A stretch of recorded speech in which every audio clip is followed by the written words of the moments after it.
세상 끝에 있는 7년이라는 특별한 기간인 마지막 한일에는 하나님께서 인간을 땅에 심으신 후에 영적인 가을이 되어 인간 추수하는 때입니다.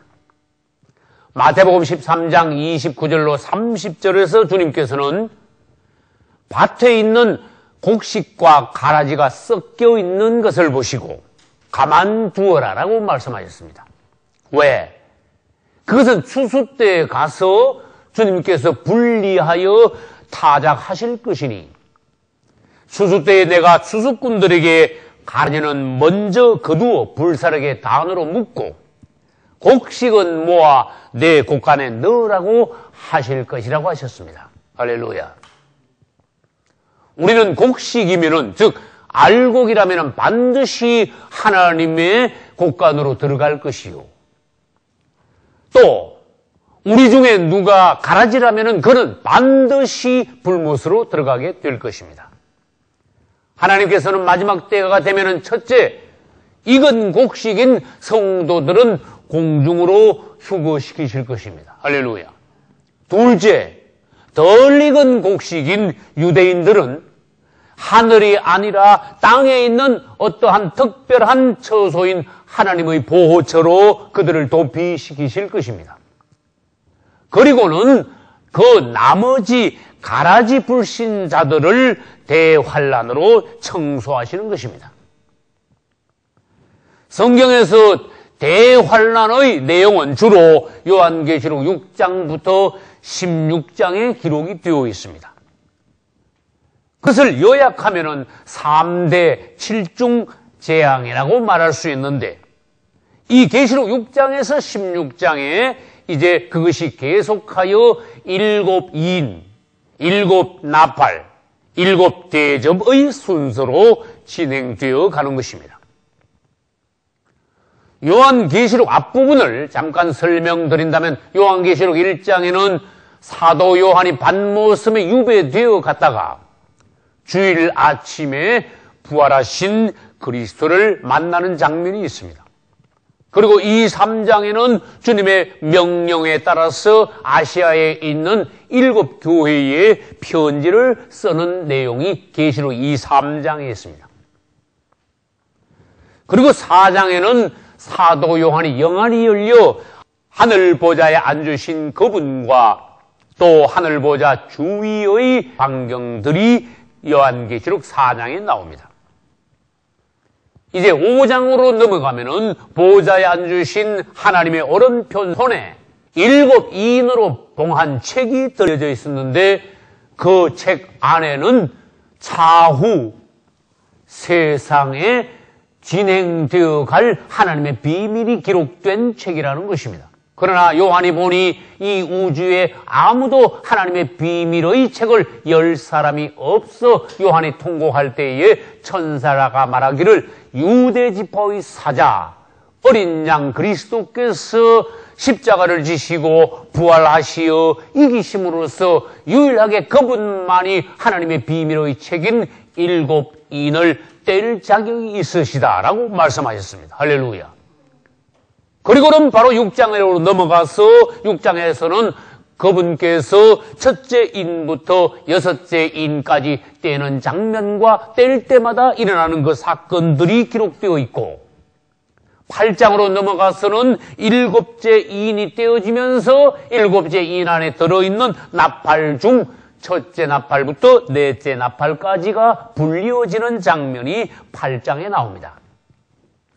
그리고 9장으로 넘어가면은 5째 나팔과 6째 나팔, 즉 첫째 화와 둘째 화가 일어나는 장면이 있고 그 다음에 11장에 가면은 마지막 화, 셋째 화인 7나팔이 불리워지면서 16장에 가면은 7째 나팔 속에 들어있는 7대접 중에서 첫 번째 대접부터 7번째 대접까지가 모두 부어지는 장면이 계시록 16장에 가서 나옴으로써 대환란이 막을 내리는 것입니다. 이제 일곱 인과 일곱 나팔과 일곱 대접이 어떻게 진행되어 가느냐 하는 진행의 과정을 여러분들께 보여드리기로 하겠습니다. 이것은 일곱 인입니다.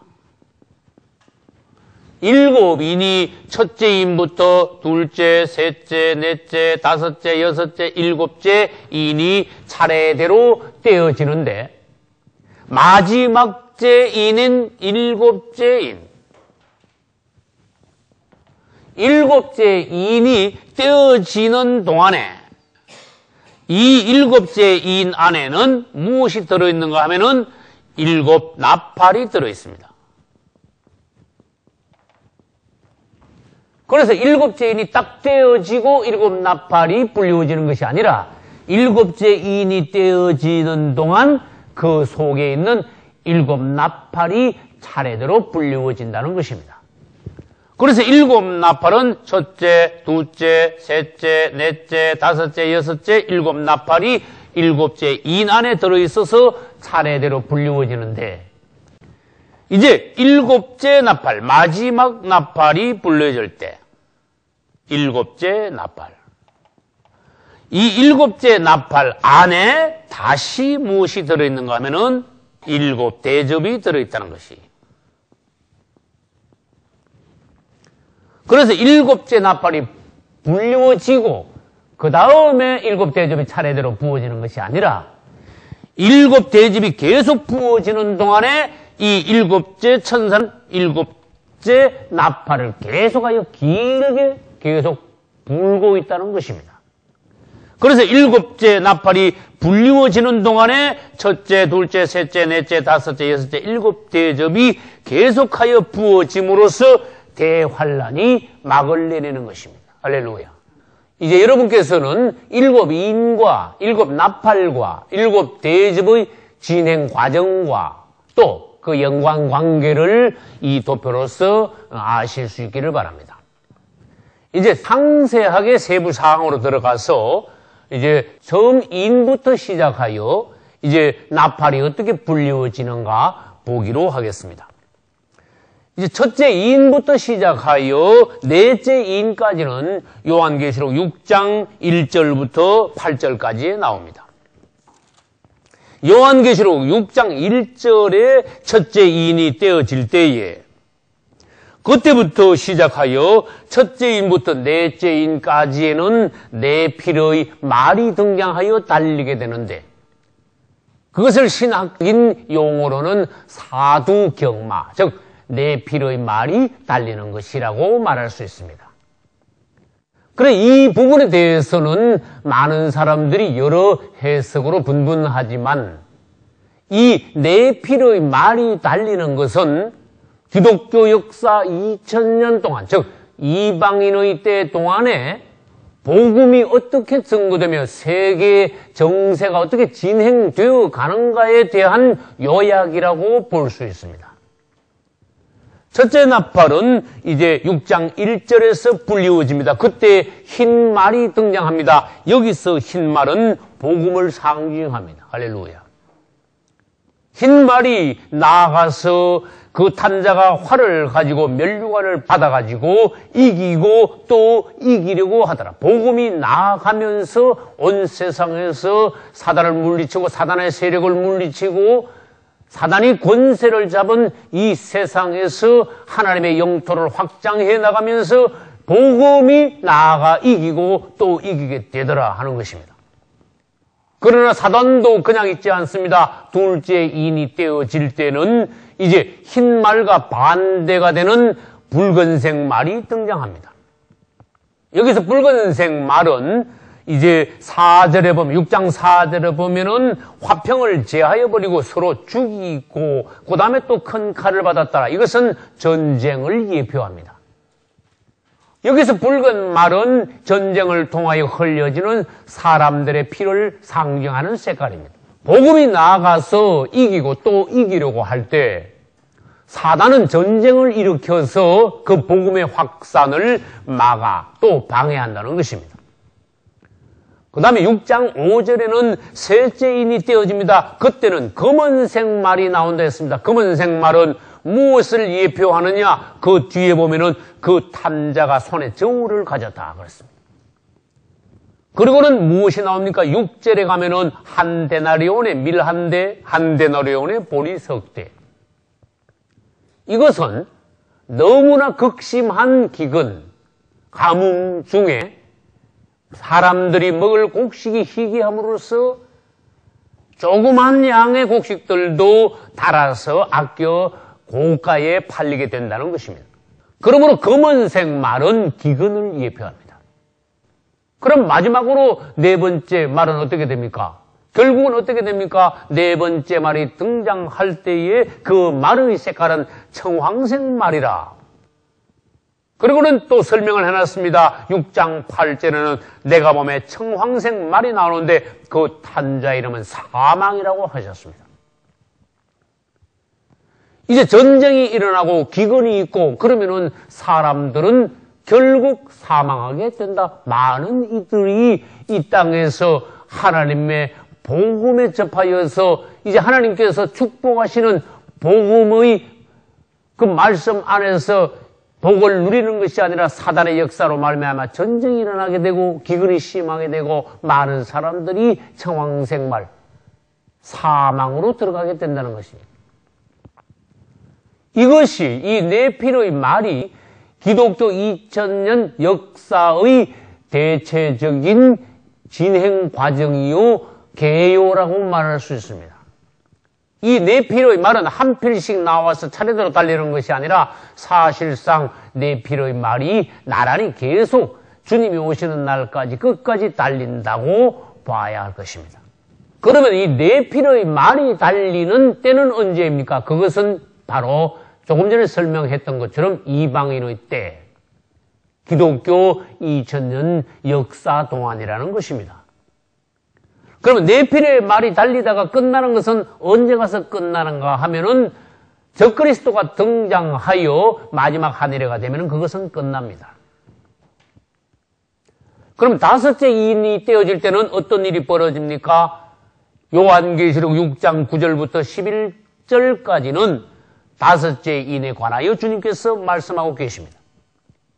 이 다섯째 인은 이제 이방인의 때가 끝나고 마지막 한일의 중 전 3년 반의 성도의 환란이 계속되는 동안에 무슨 일이 벌어집니까? 낙원에 있는 순교자들이 하나님께 계속하여 호소하는 장면이 나옵니다. 이것은 무엇을 말합니까? 아직도 그들이 첫째 부활에 참여하지 못하고 휴거가 아직도 일어나지 않았다는 증거입니다.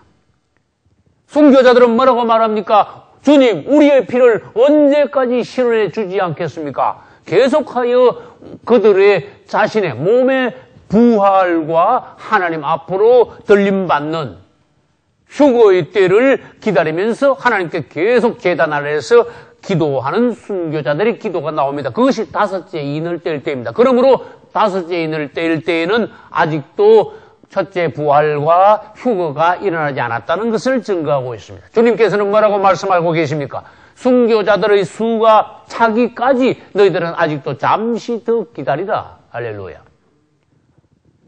성도의 환난 때는 순교자들의 수가 아직도 차지 않았다는 것입니다. 그러므로 여섯째 인을 뗄 때 가면은 성도의 환난은 끝나고 성도들이 휴거되고 대환난의 직전의 상황이 나옵니다. 여섯째 인은 어디에 있습니까? 요한계시록 6장 12절로 17절에 있습니다. 그것은 대환난의 서곡입니다. 그리고 대환난 전체에 대한 묘사가 계시록 6장 12절로 17절에 있습니다. 그곳에는 특별한 장면들이 있습니다. 휴거되지 못하고 땅에 남아있는 많은 사람들이 천재지변 앞에서 공포에 떠는 장면이 나옵니다. 하나님의 진노 앞에서 그들은 두려워 떨면서 이제 산들 보고 우리 위에 무너짐으로써 우리가 차라리 죽는 것이 낫겠다고 소리 지르고 있는 것입니다. 이제 도표를 그려서 설명을 다시 드린다면은 지금까지 이방인의 때가 계속되어 오고 있습니다. 이방인의 때 동안에 첫째 인부터 시작하여 넷째 인까지가 이방인의 때에 떼어지는 것입니다. 그것을 아까 말씀드린 대로 4마리 말이 달린다고 해서 사두경마 이렇게 말씀하셨습니다. 이방인의 때가 끝나면 어떻게 됩니까? 마지막 한 일회로서 전 3년 반이 있고 그 다음에 후 3년 반이 있습니다. 전 3년 반에는 성도들이 환난을 당하고 후 3년 반에는 불신자들이 대환난을 당합니다. 이때 전 3년 반이 끝나기 전에 성도의 환난을 끝나면서 휴거되는 것입니다. 아까 말씀드렸듯이 성도의 환난 동안에 낙원에 있는 순교자들이 하나님께 호소하는 장면이 바로 여기가 바로 다섯째 인입니다. 다섯째 인. 다섯째 인이 끝나고 나면은 성도들이 휴거하는데 성도들이 휴거하고 난 뒤에 후 3년 반 대환란 전에 어떤 기간이 있어요. 이 기간 동안에 떼어지는 것이 여섯째 인. 그 다음에 일곱째 인. 그 다음에 일곱째 인 안에는 7나팔이 들어있는데 7나팔 중에서 첫째부터 시작하여 넷째까지 나팔이 불리워지는 것입니다. 그리고는 후 3년 반에 가면 어떻게 되겠습니까? 남은 나팔이 뭐가 있습니까? 다섯째 나팔부터 그 다음에 일곱째 나팔까지 불리워지며 그 다음에 일곱째 나팔 안에는 뭐가 들어있습니까? 7대접이 들어있습니다. 7대접이 전부 다 이제 후 3년 반 중에서 불리워지는 것입니다. 그 중에 대환란 안에서 다섯째 나팔을 첫째 화라고 하며 여섯째 나팔을 둘째 화라고 하며 다섯째 나팔 있고 여섯째 나팔 있죠? 다섯째 나팔을 첫째 화라고 하며 여섯째 나팔을 둘째 화라고 하며 일곱째 나팔을 셋째 화라고 하는데 일곱째 나팔 안에는 7대접이 그 안에 또 포함되어 있다는 것입니다. 우리는 이제 후 3년 반 대환란이 진행되기 전까지의 사항들을 오늘 더욱 상세하게 보기로 하겠습니다. 일곱째 인이 떼어질 때 그것은 요한계시록 8장 1, 2절에 있습니다. 일곱째 인이 떼어지는 동안에 7나팔도 그 안에서 불리워지는 것이 첫째 나팔부터 아까 말씀드렸습니다. 넷째 나팔까지는 계시록 8장 7절로 12절까지에 나오는데 그것은 대환란의 서막입니다. 넷째 나팔까지는 후 3년 반 직전에 다 불리워질 것입니다. 첫째 나팔은 어디에 나옵니까? 8장 7절에 나옵니다. 8장 7절에 보면 첫째 나팔이 불리워질 때에 첫째 나팔을 부니 피 섞인 우박과 불이 땅에 쏟아진다고 하였습니다. 이것은 언제입니까? 성도들이 휴거되고 난 뒤에 대환란이 있기 그 전 짧은 기간 동안에 일어날 일입니다. 첫째 나팔이 불리워질 때 피 섞인 우박과 불이 하늘에서부터 땅에 떨어지면 이것은 얼마나 놀라운 일입니까? 그러므로 땅이 3분의 1이 태워집니다. 땅에 있는 수목의 3분의 1도 태워집니다. 둘째 나팔은 8장 8, 9절에 있습니다. 그때는 불붙은 큰 산 같은 것이 바다에 던져지는데 이제는 땅이 아니라 이번에는 바다의 생물 3분의 1이 모두 다 죽어버리고 바다의 배들 3분의 1도 다 깨어지더라고 하셨습니다. 셋째 나팔은 8장 10절로 11절까지에 불리워지는데 횃불같이 타는 큰 별이 이번에는 땅으로 떨어진다고 하셨습니다. 그러므로 이 땅에 떨어진 횃불 같은 큰 별로 인하여 땅에 물 3분의 1이 썬 쑥이 된다고 하셨습니다. 그러므로 물을 사람들이 마시지 않을 수 없어요. 마시는 사람들마다 죽게 되더라. 즉 어떠한 이유로 하여 극도로 이 땅의 물들이 오염되어 그 물을 먹는 자들이 죽더라 하는 것입니다. 그 다음 넷째 나팔은 8장 12절에 불리워집니다. 해, 달, 별의 3분의 1이 어두워집니다. 여러분 이러면 어떻게 되겠습니까? 해 3분의 1이 어두워지면은 여러분 생물들은 거의 자라지 못합니다. 그리고 이 땅은 대단히 추운 빙하 시대가 오게 될 것입니다. 이 넷째 나팔까지 불리워지는 이 모든 것은 본격적인 대환란의 서막이지 대환란의 본론은 아니라는 것입니다. 8장 12절까지 넷째 나팔이 불리워지지만은 그것은 대환란의 서막으로서 8장 13절에 가면은 공중에 날아가는 독수리가 큰 소리로 말을 하는데 땅에 남아있는 자들에게는 화가 있으리로다 라고 말했다고 했습니다. 이건 무슨 말입니까? 앞으로 땅에 남아있는 자들에게는 지금까지의 네 번째 나팔까지 부는 것은 이것은 아무것도 아니다. 앞으로 큰 셋이 남아있다. 그리고는 설명을 더했습니다. 8장 13절 끝에 보면 이 외에도 그 말은 첫째부터 넷째 나팔까지 불리워지는 그 넷째 나팔까지 외에 세 천사의 불 나팔 소리, 세 천사가 나머지 다섯째, 여섯째, 일곱째 나팔을 불 때에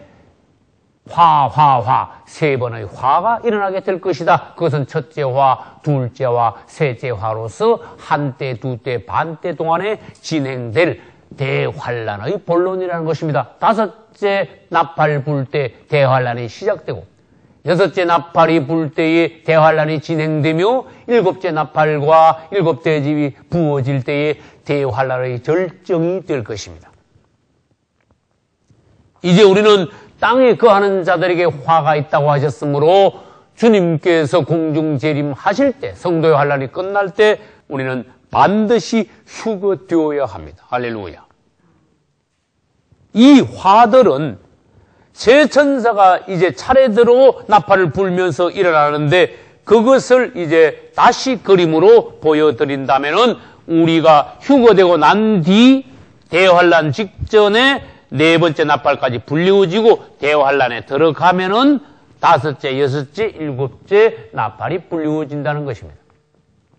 그리고 아까 그림으로 설명드렸습니다. 일곱째 나팔 안에는 일곱 대접이 들어있으므로 일곱째 나팔과 일곱 대접이 가장 극심한 대환란의 절정이라는 것입니다. 여러분들은 모두 다 주님을 사랑하시기를 바랍니다. 할렐루야. 하나님께서 그분의 마지막 때의 비밀을 이 시대에 우리에게 알려주신 것에 관하여 감격하고 감사하시기를 바랍니다. 할렐루야. 그러므로 하나님의 이 말씀은 전혀 헛된 것이 아닙니다. 여러분들이 준비하여 알곡이 되어 그분께 여러분의 생명을 부탁함으로써 그분의 자비하심으로 그분의 은혜로 마지막 때에 모두 다 구원받고 주님의 나라에 들어갈 수 있으시기를 예수 이름으로 축원합니다. 할렐루야.